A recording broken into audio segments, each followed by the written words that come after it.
moo gën nekk sénégalais de terminé yéene kaay ne Dominique Strauss-Kahn njiital Fonds monétaire international woon waaw nekk tam homme d'affaires français ay li mu gagné ci Sénégal gi lu tolloo juróom benn téeméer ak ñaar fukk ak ñaar ci ay millions la ilaha illallah dama ne la genn wàll milliard bu teg te waa ji kon la ca gën a doy waar waaw mooy Dominique Strauss-Kahn mi de fayul impôt mar de Italie la ilaha illallah waaye ndax tubaab bi lay dafa gën a nekk sénégalais des médias looloo jaralaaj te gis nga yéene kaay Suisse bi la tribune de Genève waaw nee na gis nga ñaar fukki fan ak ñaar ci weeru janvier 2017 moom DSK moomee Macky Sall ci boppam kon da koo recevoir ci biir palais bi de ci teewaayu ministre économie ak budget ak finance di Amadou Ba ak Birima Mangara waaw moom journal ba yemu ca parce que nee na kon février 2017 ca même at ba waaw moom Dominique Strauss-Kahn moomee Macky Sall kon recevoir at na ko kon ci biir palais bi de ci sàkkute fam moom tubaab baax ay daay la la yéen kaay dee média gi ne waaye yow DSK moomee français bi xanaa dafa gën a nekk kon Sénégal groupe des médias mi nga xam ne kon ab impôt ñetti milliards lañ ko indil ñu ne deet ni waay démb kon ci alxamis ji benn huissier de justice lañ fi indi ngir mu def inventaire xool bagage su kër gi ak alalu kër gi nan la tollu cay tubaab yi lée 24 heures yéene kaay ne gaañaa ngay ubbi waat nag ndajew Afrique ak France te Montpellier tey waaw est-ce que nag yi kon danañu ko battre waat looloo jar laaj te gis nga bagage yooyee la Guy Marius Sagna di kaas gars yi jël ko kon dugal ko ci biir kaso bi ay laay da la tribune yéene kaay ne waaye waa société civile bi day waaw nee nañu danañu génnee Guy Marius Sagna ci kaso bi ci nii ak ki ne 24 heures yéene kaay waa Grand Place nañu procureur ba day jigéen la nee na Guy Marius Sagna nañ leen ko teg ñaari atu yàlla juróom benn weer yoo xam ni kon da koy tëdd Maître Camara nee na loi Sénégal ci boppam kon lañ war a xoolaat source a ak libération waaw nee ñu Guy Marius Sagna biñ ko laajee démb ci tribunal ba dane li ma wax wala ma bind ko yëpp maa ko def il assume tout barke yonent bi góor yàlla Maître Khoureyssi Ba nee na gis nga Guy Marius Sagna bandaas la ci góom pansement social la Guy Marius Sagna day faj sénégalais waaye yow dama ne ana député yi nga xam ne kon giraawaali la ñu def ci passeport yi lée ak borom faux billet ba wuy yàqu naa sur quotidien Aïssata Tall Sall ministre affaires étrangères ne pat vox populi ne déedéet pataaralam nga bee kon day moom Aïssata Tall Sall waaw daal dina cey génn te expliqué na lan moo tax mu ne woon pat ministre affaires étrangères de Aïssata Tall Sall day ci libération yéeni kaay waaw nee na nañ leen nangu ne wax indi yóbbu la ay hypothèse mën naa nekk ak mënul nekk Aïssata Tall Sall ne man de ni ko sénégalais yëgee noonee laa ko yëgee boobee benn ñaar te secret wu enquête yi tax na nag ba waruma caa wax ñett coow li lée nee nañ assemblée nationale la jógee te réew mi nag séparation de pouvoir la ñu wax mooy pouvoir exécutif di palais balé ak législatif de assemblée nationale Aïssata Tall Sall ne li a tax ba man waruma caa adu dëgg la palais ba day la solo yéene kaay nee na gis nga budget wu ren bi gars yi tracé nañ ko grande ligne ya exclusive yéene kaay ne Macky Sall day ñamal na ñëppay mos ci budget bi ñëppay mos dama ne la ñëpp la yàq laa la wax ñëppay mos parce que waa université danañu mos jàngalekat yi danañu mos industrie danañu mos santé danañu mos emploi danañu mos jigéen ñi la danañu mos jeunesse bi danañu mos étudiants yi danañu mos agriculture danañu mos ñi gën a sonn ci askan wi laa la wax Macky nee na di ngeen mos yéene kaay gi ne Macky Sall yemu ca parce que bët saalumu réew mi la di ngeen mos bët gànnaaru réew mi la di ngeen mos waa digg bi da ngeen mos waa jam ñaajo di ngeen mos Pharmapolis di ngeen mos xawma dinañ mos wala duñ mos day waaye si quotidien nee na dundu gu seer gi lée salaire yu wóoru li ñàkkub liggéey dundu gu tar gi nga xam ni kon moo am ci biir adduna bi gis nga biir kër yi day dafay xeeñ neexul de déet tey jamono joo xam ne nag sénégalais yaa ngi dundu gu tar goo xam ne suñu politiciens yi wala kilifa yi la élection locale yi lañ tal de box boobu ne ku jéggu tar goo xam ne moo am ci biir APR gi waaw ci mairie bu Ndakaaru Ndiadiel Diop diggante Amadou Ba ak Abdoulaye Diouf Sarr dama ne la xeex ba tàmbali na ca terrain ba de gis ngeen ni ki démb waaw ñoom ñaari punkal yëpp wàcc nañ ci làng gi de ndax Amadou Ba wàcc na démb kon ca Sandaga gële di wane boppam ministre santé Abdoulaye Diouf Sarr daal dinay song Médina ge critique yéene kaay ne pencum ngaraaf ca Médina nee nañ Abdoulaye Diouf Sarr la ñu daal di kon àndal yéene kaay gi ne waaye gis nga wàllum investiture yi ci élection locale yi waaw Macky Sall day du may dara te nag ak lu waay mën a wax Benno Bokk Yaakaar moom Macky Sall mooy buur di buum di bummi yooyu Samba dama ne la mooy buur ba lu ko soob lu mu yéene looloy am nam ko bëggee fam ko bëggee ak waxtu ba mu koy defee ay ministre yoo xam ne dañ leen di sape ay alliés yoo xam ne moo koy tey du leen faale am na ñoo xam ne dañ naan leen coppe dernière minute dugal leen ca biir place su militant yi nga xam ne ñoo fi nekkoon bara nekkul dara ñu jël leen teg leen nee maanaam ci kaw gàttal Benno Bokk Yaakaar googee Macky Sall lay def lu ko neex way Samba looloo tax ba fipp nag am na ca biir parti ba parce que courant bi la wallu APR jutu na parce que ñooñee fipp ci biir APR day nee nañ la ñu bëgg moo ñu jox leen seen ak seenuk yelleef waa ñooñan lañ xanaa Adama Fall APR Médina Khadija Mbaye APR Kaolack Samba Ndong APR Biscuiterie Batiam APR Parcelles Rama Maki Pikine Fallou Dione Dakar Plateau commandant Mamadou Gueye Xombol Djibi Seck Biscuiterie Moustapha Traoré Ndar Ibrahima Diouf Malem Odar Ousmane Ndiaye Fass Colobane Gueule Tapée te moo doon photographe officiel bu président Macky Sall ñii de ñoo fi nekkoon ba dara nekkul dara Walfadjri ne ñi nga xam ne dañoo sësu Macky nag mel ni lu bëgg place am ba ña ngay buruxlu de ku mel mel ni Amadou Ba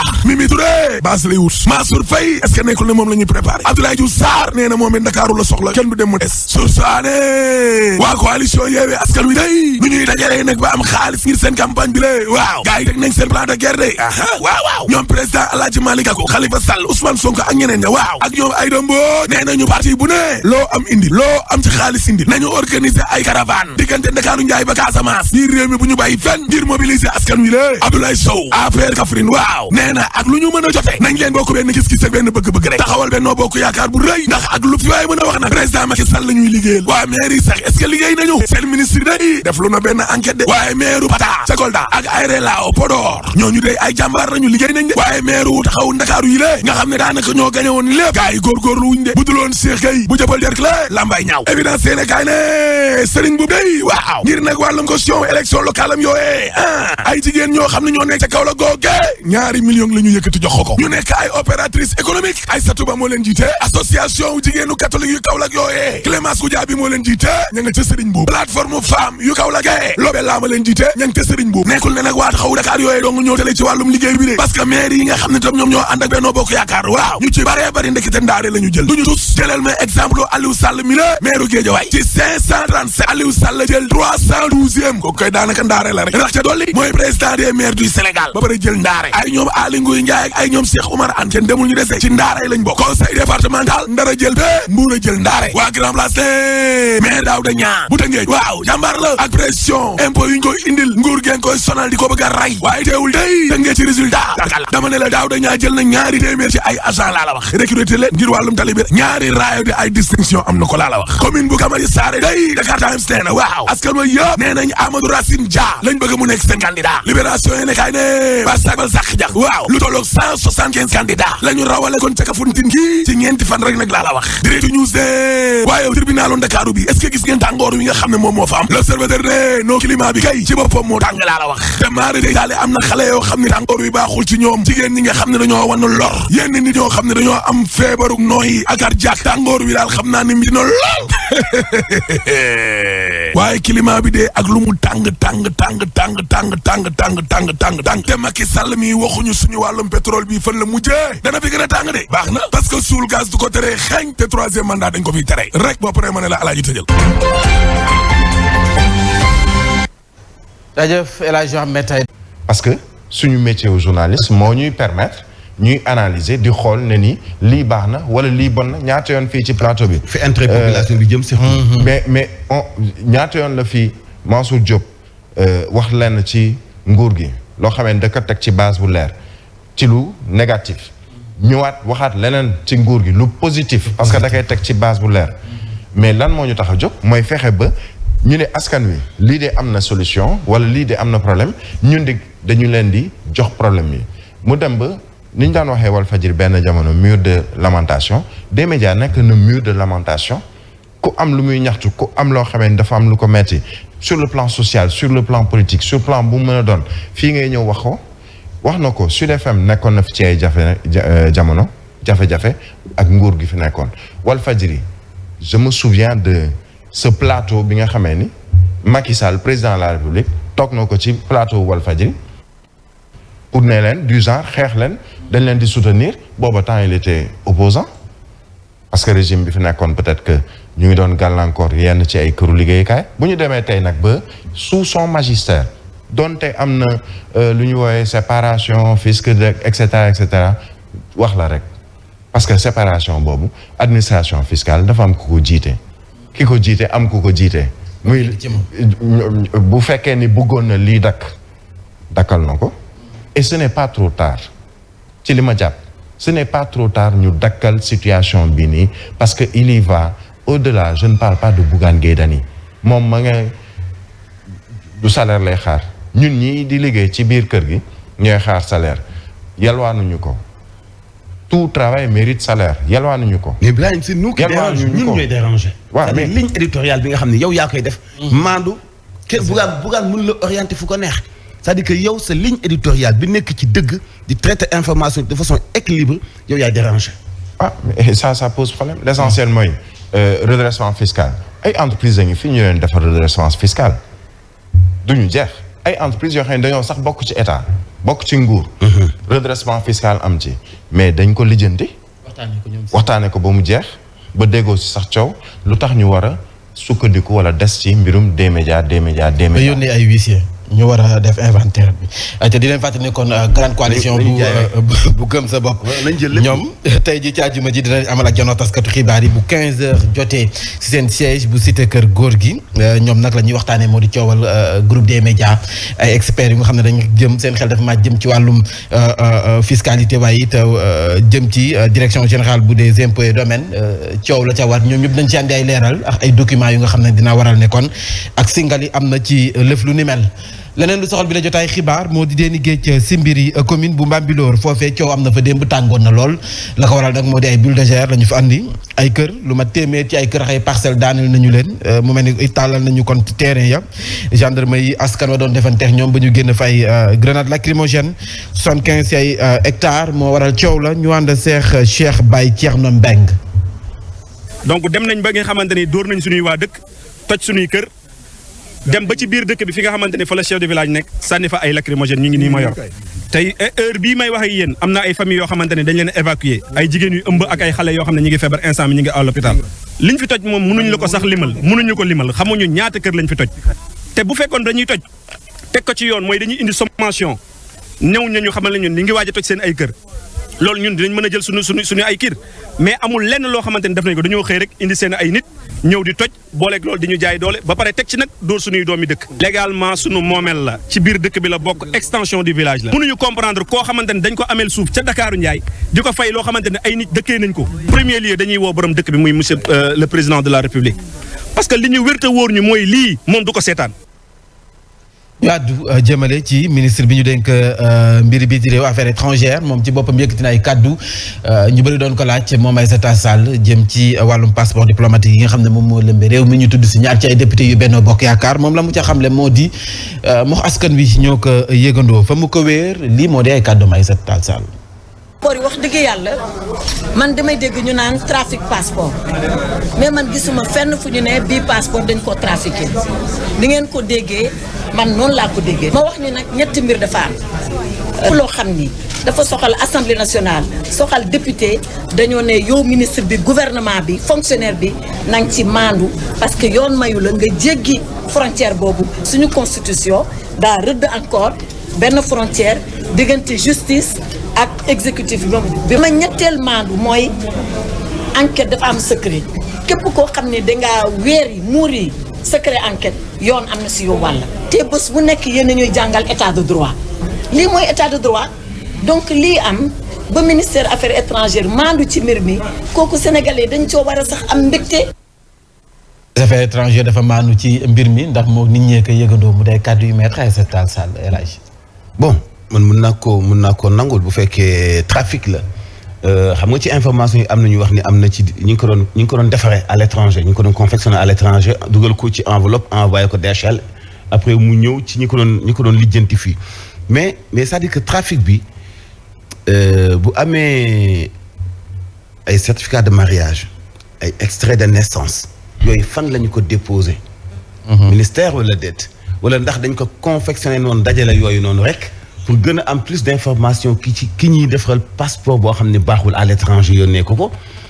xam nga donc dafa bari ay lëndëmte yoo xamante ni bii faaw ñu gën a approfondir enquête bi ñu xam wala bon ñu ngi ci enquête bi certes mais ku ci am part de responsabilité parce que mun nañu defaree passeport diplomatique bi à l'étranger certes mais extrait de naissance bi ak certificat de mariage bi kenn defaree ko bitim réew xanaa ci suñu ay mairie la ñu ko defaree donc loolu Sénégalais yi bëgg nañu koo xam mën nañu koo nangul ni mook ñëpp ñoo ko yëgandoo bu fekkee dañ koy defaree bitim réew mais teewul gouvernement ministère war nañoo mën a am ci ay jumtukaay loo xam ni au moins dina am xawma hologramme lay nekk wala lu des na ko mën a xàmmee passeport diplomatique bu baax ak bu baaxul bu ñu mënee defar ay machines yoo xam ne ay détecteurs yu ñu mën a xàmmee 10 000 bu baax ak 10 000 bu baaxul masak gouvernement ak lu toll ni passeport diplomatique donc war nañu am ci aéroport yi luy firndeel ni passeport diplomatique bi waa ji yor bëgg a tukki ak moom baaxul. bu fekkee ñoom amuñ ci part de responsabilité bu fekkee bitim réew la ñu ko doon defaree donc war nañu am moyen ak jumtukaay gu mën a différencier les passeports donte mën nañu koo nangul nag li mu wax ni yëgu ko woon Mame Mbaye. voilà Birahim yëgu ko woon est-ce que loolu mooy discours bi ñu doon xaar ci moom. maa ngi koy wax sànq yëgu ko woon ministre des affaires étrangères mënoo ñëw ne ni yëgu ma woon lu xew ci sa département loo xam ne dafa laal sa département directement muy mbirum passeport diplomatique sànq je pense c'est Fofana moo doon wax ni peut-être wala Ahmed Aïdara ni weesu na wala c'était avant même moom muy nekk ministre des affaires étrangères. mais fan la ñu wax chaque jour ñu wax ko l'état c'est la continuité. la xewoon avant moom muy nekk ministre des affaires étrangères bu ñëwee de xam nga passation de service dañ la jox dossier yi ministre bi fay jóge dina la jox dossier en cours yi ne la fii lañ toll lii lañ tàmbali yow mii ñëw en tant que ministre bu bees nga àggali peut-être am yeneen yoo ci yokk am leneen loo ciy soppi mais l'État c'est la continuité même si ça touchait les autres ministres des affaires étrangères avant moom muy nekk ministre des affaires étrangères mënu cee noppi ne ni yëguma wala ci presse bi laa ko yëgee mandu bi nag je suis très d'accord mandu moom c'est tant que justice ñëwul ne ni diw yaa def condamné la ñëppay mandu ci lépp c'est valable pour Kilifeu c'est valable pour Simon Kouka c'est valable pour Diadji Condé bi leen di accuser c'est valable pour ces députés présomption d'innocence boobu dañ ci d'accord à 100%. Séparation des pouvoirs xanaa bu fekkee da leen di neex malheureusement au Sénégal dañ naan séparation des pouvoirs si benn moment dañ naan ni non exécutif bi du dugg ci législatif bi wala du dugg ci judiciaire bi mais am na yenn saa yoo xamee ni frontière bi nekk seen diggante yooyu ñetti pouvoir yenn saa ñu dindi frontières yi bu fekkee ni ci kaw da leen di arranger mais fii peut-être que séparation de pouvoir bi fii la leen arranger. fii la leen arranger ay ca fukki fan ndax ñeent ci weeru octobre la ñu tànn ngir nag ubbi teg l'école bi nanu ko waxee woon nee ne noonu la ñu koy defee mu di port yu tenue yi nga xam ne dañ ko waroon defar dana yemb nag waaye dañu ko jagleel bi la yoon pàcc bu njëkk bi préscolaire beex élémentaire bi Mamadou Talla jëru ñu dénk wàllum njàngamu suufee moo ko xam ne nee na pàcc bu njëkk bi enveloppe bu 10 milliards génn nañu ko ngir matale ko ñu teew lay kàddoom. waaye ren enseignement bu gën a ndaw bi mooy préscolaire ak élémentaire moom moo ñu concerne donc 2 millions d'élèves la 2 millions yooyu ku nekk dina am ñaari tenue commande nag bu ñu waroon def région bu nekk commune bu nekk école bu nekk joxe nañu le nombre d'élèves classe bu nekk xam nañ le nombre d'élèves jox nañ ko ministère de l'artisanat ñoom ak waa DER dinañ si liggéey ñun ñu viré xaalis bi au niveau de la DER te DER ak ñoom ñu ngi liggéey ak chambre de métiers yi pour que ñu xam gox bu nekk ban atelier moo fa nekk ban atelier moo fa nekk kan moo mën a def donc mun naa wax ne suñu commande dem na ba pare waaye nag il faut ngeen xam ne nag lu mel ni 6 millions de mètres loolu bari na et donc xam naa nag ñu ngi si biir di jéem a seet nan lañ koy defaree waaye li am solo rek mooy que day am volonté président de la République donc dinañ ko def. ay ca phase bu njëkk bi 10 milliards la ñu génn ngi defar ay tenues mais cette fois-ci élémentaire beex préscolaire bi la ñu ko jagleel élage 5000 multiplié par 2 millions égale 10 milliards donc chaque tenue doit coûter 5000 francs 2 millions élèves kenn ku nekk am benn tenue équivalence su 6 millions de mètres kenn ku nekk ñetti mètres nga am moom nee na ku si nekk ñaari tenue la am waaw moom laa la ñetti mètres mënoo ci am ñaari tenue xanaa ay caleçon lay doon juróom benn million ngi mètre la wax moom la ñu am moom la ñuy jënd juróom benn million ngi mètre ci ñaari million ngi élèves ku nekk ñetti mètre ngay am comprendre nga fukki milliards ci ñaari million ngi élèves kenn ku nekk junni la ñu def ci yow question bi mooy est-ce que benn junni mun na la may ñaari tenue ñun ñëpp ay parents d'élèves lañ est-ce que logique na wala logiqueul exactement pour nga xam incohérence bi am ci seen ay propos gouvernement bi pour ñàkk tenir compte yenn saa yi ci nit ñi est-ce que ñoo ngi xalaat wala déet calcul bu yomb la ñaari tenue 5000 francs est-ce que xel mun na ko nangu d'accord dañuy relancer waat économique bi jàppale waat artisanat ci Sénégal mais bu ñu cibler somme boobu bu dugal ko rek ci artisanat pour dooleel leen est-ce que tailleur donc moo fi nekk comme artisan dafay xaw a gauche quoi yenn déclaration yi est-ce que ñoom dong la ñu war a soutenir est-ce que noonu la ñu leen di soutenir ban tailleur moo am sañ-sañu gagner marché bu fekkee xaalis bi DER la jaar est-ce que ñi koy gagner dong ñoom ñooy artisanat est-ce que les soi-disant politiciens tailleurs yi nga xam ñoom foog nañ ni ñoom dong ñoo am vision ci mbubb mi ngay ñaw yow di ko sol ñoom dong ñoo war a gagner tenue yooyu tenue yooyu bu ñu ko gagner fan la ñu koy yóbbu ban préscolaire ak primaire ñoom ñooy am habilité pour sol loolu noonu kañ lay commencer le 14 lay ubbi nañ ñu présenter tenue yooyu Mame Mbaye fii yàq gi wala togg gi togg gi xaayagul sax pour ñor. école ubbi na ko noonu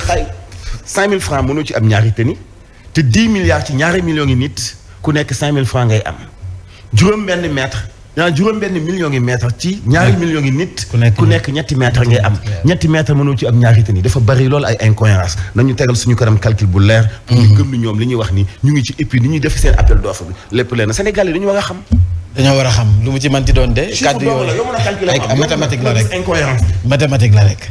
démb mi ngi yëg ci kàddu yooyu gannaaw ba mu doon daal yenn ci ay kuréelu syndicat acteurs de l'éducation yi nga xam ne ñoo fi nekk ngir ñu waxtaan ngir ubbi tey jàng tey mën a doon dëgg gu ñu teg baaraam ba noppi jàmm am ci ubbi teg l'école. pour man loolu mooy priorité bi.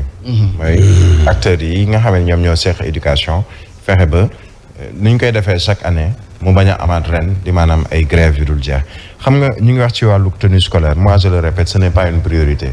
bi feneen la xam nga bu dee dañu wax ni tey dañu bëgg jàppale artisans locaux yi tailleurs yi macha allah ñu ngi liggéey li ñu war a mën a liggéey ñu ngi gagné ay marché war nañ leen jàppale également ci marché yooyu mais tey Mansour malgré calcul yi mu def nii yëpp mais tissu boobu fu ñu koy jëlee. bonne question tissu bi ñuy ñawal xale yi. importé. parce que tout simplement industrie textile au Sénégal dee na ba noonu. yëpp dee na. mais relancer l'industrie textile ba nga xamee ne tey tissu ba ngay jënd peut-être boo ko doon jëndee 10 milliards wala nangami milliards ca bitim réew boo koy confectionner fii parce que sa industrie textile jógaat na di nga ko jëndee à peut-être 2 milliards c'est juste un exemple que je donne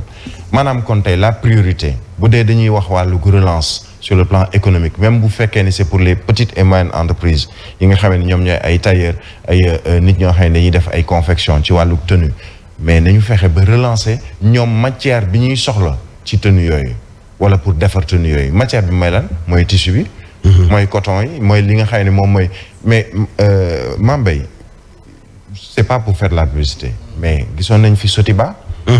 Sotiba Simpafric amoon na fi am na industrie textile boo xam ne mu ngi woon fële ca Thiès. Kaolack ak feneen nañu fexe relancer boobu la industrie textile. ba nga xamee tey tailleur bi buy dem di. war a jéggaani ji pour mën a am tissu wala mu dem jëndee ko lu cher pour dem ca Côte d'Ivoire wala Nigéria wala feneen pour mën a am yenn tissu yoo xamee ni mën na ci confectionner ay yére même bu dee pour des particuliers mais mu am ko à moins cher ça lui permet moom mu relancer moom industrie wu boppam. c'est ça plus la priorité c'est pas une question de tenue scolaire mais nañ fexe ba jàngalekat yi déjà ñoom ñu mën a nekk ci jàmm. ba nga xam ne élèves yi dañuy nekk ci jàmm dañ dugal ci 5000 et quelques milliards yooyu lu ñuy résorber lii di abri provisoire yi nañ priorité bi c'est ça c'est pas une tenue scolaire. de tenue yooyu jaajëf Birane Diadji Touré. ñu bàyyi la nga dem ci réunion ba. waaw rédaction baa ngi lay xaar. ayca El Hadj Mamadou Mansour 13h la. waaw d'accord incha allah. ci Zik FM 89.7. toj naa fi wax mu doy waa de calcul boobu de. mooy mathématique nga fi def de waxtaanu gaa yi tey de. junni ma mënoo ci am ñaari tëj. boo demee seen ministère xam naa ñu moom la ñuy xëyee tey moom la ñuy réunion. 2 millions boo jëlee 10 milliards. séddale ko 10 millions 2 millions personnes ku nekk 5000 francs ngay am. juróom benn millions yi mètres itam boo ko séddalee ñaari millions yi nit ku nekk ñetti mètres nga am ñetti mètres mënoo ci am ñaari te nit 5000 mënoo ci am ñaari te. xam naa ay xale yi xiiboon lañ koy ñawal. jaajëf ay te ñu dalal Pape Mante bu ci tàggat yaram.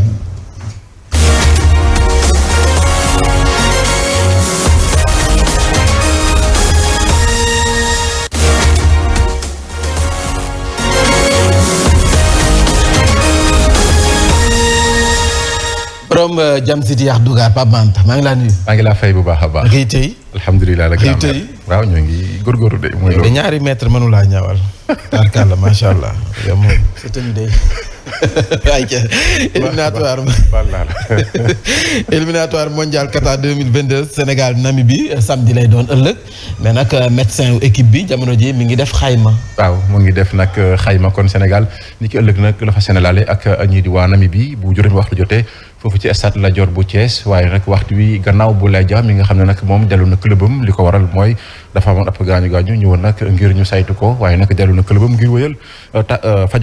fajam foofu ci nag Villarreal jàppale nag portier sénégalais bi di Seny Dieng moom commencé waat na entraînement yi waaye nag du bokk ci match ko ëllëg gi en tout cas gannaaw ñaar ñooñu lépp nag équipe yëpp est au complet bu ñu sukkandikoo ci docteur Abdourahmane Fédior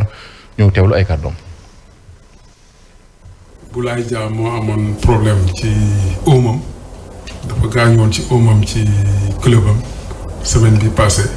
bi mu ñëwee constaté ñu xool ko dañu xam ne daal kii du mën a participer ci prochain match bi telle sorte que démb dañ ko bàyyi mu ñibbi. ñaareelu joueur bi xawoon am ay gaañu moo doon Seny Dieng benn góol bi dafa gaañu woon ci matcham bi passé dafa gaañu woon ci dox bi wax ci mbagg bi donc fi mu nekk ñaari fan yi mu toog jël ay soins ñu koy faj fii baaxoon na ci moom parce que tey reprendre na entraînement yi te def naa ni bon prochain match bi daal moom dina mën a participer ci prochain match bi. fi mu nekk joueurs yëpp ils sont ok c'est-à-dire joueurs yi fi mu nekk daal yaakaar nañ ne ñoom ñëpp dinañ mën a jouer prochain match. résultat rencontre yi nga xam ne am na démb soxal éliminatoire mondial Qatar 2022. waaw nit ki démb nag kon ñetteelu bëccëg bi moom nag lañ doon wëyal jàppal nag ci groupe B bi Guinée équatoriale moom moo daan équipe bi di Zambie ñaari bal ci dara Tunisie daan Mauritanie ñett ci dara groupe C bi Libéria moom dafa nag daanu ci kanamu Cap Vert ñaari bal ci benn Libéria autant pour moi Nigéria moom Centrafrique moo ko fekki daan ko benn bal ci dara Mali moo daan ñi di waa Kenya juróomi bal ci dara ci groupe J bi nag Tanzanie moom dafa ñàkk ci kanamu benn bal ci dara RD Congo dalal Madagascar ba noppi daan leen ñaax ci dara kon nag tey jii lañ koy wëyal ci groupe A bi 19h Djibouti la ak ñi di waa Burkina Faso Algérie moo ci dalal ñi di waa Niger ci groupe D bi nag 13h Malawi ak Côte d'Ivoire la 16h Cameroun Mozambique groupe F bi di fàttali nag ni 16h Angola mooy dalal ñi di waa Gabon 19h Égypte ak Libye la ëllëg nag kon di fàttali si le Sénégal fas yéene laale ak ñii di waa Namibie bu juróomi waxtu jotee foofu ca Stade Lat Dior bu Thiès lu jëm nag ci Ligue des Nations kon nag xam nañ finalu ñaareelu édition bi ni ki démb nag équipe bu France moom dafa nag daan ñii di waa Belgique naam sax ne Belgique nag moo ko njëkk a mune ñaar ci dara waaye nag France ñu bañ a nag excès ci deuxième mi-temps bi ci la Benzema Mbappé ak kii di Théo Hernandez dugal ba tax nag France mujj nag fekk ji Espagne ni ki dimanche kon Espagne di fàttali moom moo daan ñii di waa Italie ñaar ci benn. ci football Ligue 2 club bu ñaari tali ñoom professionnalisme si la ñu bëgg a dox. waaw Ligue 2 nag ñaari tali ren nag la fas yéene nag yëngu ci Ligue 2 bi waaye nag waxtu bi dinañ nag gën a yokk seen liggéey gën a nag tamit sukkandiku ci base bi ndaxte waxtu wi sax am na ci yenn ci ay école de football yu nekk foofu nga xam ne nag dañ fas yéene joxante loxo ngir nag club bi mun na nag defaraat bu baax a baax petite catégorie bi waaye tamit joxante loxo liggéey bu baax a baax ngir egsiwaat ci Ligue 1 bi loolu daal moo di gis-gisu kii di Mohamed Djibril Wade mi nga xam. ci boppam ñu seet naka lañ ciy jëlee xale yi nga xam ne ñoo gën a xarañ di leen tàggat nag comme ni jàmbaar def ak génération foot mais ni ko defee ñoom comme ni ñu koy defee dañ leen di jàngal suñu école yi ñu ñëw di yendu fi di fi fanaan di entraîner dem bokk ak nit ñi école yi classe ñoo ngi surveiller ci yooyu yëpp nag. waaw dinañ joxante loxo dañ ko baax mais nag joxante loxo baax na dem ci sëriñ baax na la ci baax na mën nañ ko liggéey dañu tàmm di def naan dañu bëgg nekk te duñ ko liggéey parce que sport liggéey la laaj waaw bu ñu liggéey loolu ba pare nag donc mën a laaj ne dañuy dem jëli coupe wala dañuy dem première division wala dañuy dem deuxième division li ci des mooy mettre les moyens les ressources humaines à la disposition des populations ça je pense qu'on va le faire pour développer le football sénégalais surtout le football local dont on parle rarement parce que le problème aujourd'hui ce n'est plus de parler de l'équipe nationale A mais c'est de développer le football local et d'avoir des vedettes locaux loolu mooy sunu bataille au niveau de la Ligue Pro mooy sunu bataille au niveau de NGB. ñu wutali sa village bu Mangagulak foofu de manqué doog a dégg diwaanu Ziguinchor seen bëgg-bëgg moo di ñu taxaw leen ci wàllum infrastructure sportive. waaw xam naa Abdourahmane dina la fa invité. doog a dégg Mangagulak. waaw sa diwaanu Ziguinchor xam nga nag sud bi moom macha allah. foofu moom franchement parle beneen affaire la en tout cas ñoom nag waxtu wi ay jafe-jafe la ñu am jëm nag ci wàllum infrastructure naam sax ni nag am na ay talent yoo xam ne ñu ngi ca dëkk ba waaye nag ngir ñu mën a génn dina jafe loolu ndaxte amuñ terrain yu baax yu ñu fubalee loolu tax na nag ca final guñ doon amal ca zone 12 ba bu Bignona kii nag di adjoint au maire bu Ziguinchor di tay bu Diédhiou di sàkku rek ci autorités yi ñu nag ñëw jàppal leen ci li ni mel ñu fekk fa Abdourahmane Diallo. ci biir àll bi nekkul ay talent ci wàllum football ñoo manqué waaye ndaw ñu bëri ci navétane la ñuy évoluer loolee président de la zone 12 de l'ODCAV de Bignona xam na ko bu baax a baax. ay xale yuy xarañ lool ci football mais nag suñu problème mooy lan amuñu fu ñu leen di mën a yóbbu pour ñu mën a exprimer wu. beneen jafe-jafe bi mu ngi lalu ci wàllum ñàkkum infrastructure sportive ci village yu gën a bëri ci département bi. ñu mënoon jàppale pour ñu am benn terrain boo xamante ne dañ ko clôturer ak benn mur dinañu gën a arranger. mu ñëwoon présider final bu zone 12 bu ODCAV bu Bignona ca bu Tegol tay bu jeeju mi nga xamante ne ci dëkk bi la fekkee baax mu ngi ñaax jarafu dëkk bi mu gunge ndaw ñi ci wàllum infrastructure sportive. comme lu ma wax rek il faut ñu def ay conditions yi nga xam ni dina permettre joueurs yi ñu mën a exprimer wu talent yi nga xam ne ñoo fi nekk donc maire waxtaan na ak moom foog naa ni am na yaakaar pour jàppale leen pour clôturer terrain bi. équipe bu Mandégane moo jënn champion bu phase zonale yi moom nag mooy représenté zone bi ci prochaine phase départementale bu ODCAV bu Bignona. kon ñu jàpp ne nag Mambay lii moo fi gënoon fës jëm ci wàllum xibaaru tàggat yaram di fàttali nag ci kanam tuuti ci émission Subatel di ngeen mën a am Soxna Fall mu fas yéene ànd ak kii di Amsatou Fall bu ligue professionnelle bi ñu war a waxtaanee nag lépp lu jëm ci wàllum symposium bi nga xam ne nag ligue bi dina ko amal ni ki fukki fan ak juróom jàpp fukki fan ak juróom-ñaar foofu ca Saly ñu war a waxtaan tamit lépp lu jëm ci wàllum nan la ñuy gën a def ngir nag gën a yóbbu football bu Sénégal ca kanam kon ci kanam tuuti lay doon ci diggante Soxna Fall ak kii di Amsatou Fall kon Mambay lii moo fi gënoon fës jëm ci wàllum xibaaru tàggat yaram. jaajëf Pape Mante mu nuyul mu baax Mouhamed Mbaye borom moom mi nekk ci Univers FM daf ñuy seetaan fajar gu jot ak CNM. waaw Mouhamed Mbaye ñu ngi leen di bu baax a baax. ay ca nag dem ñaajo tey. waa Jam City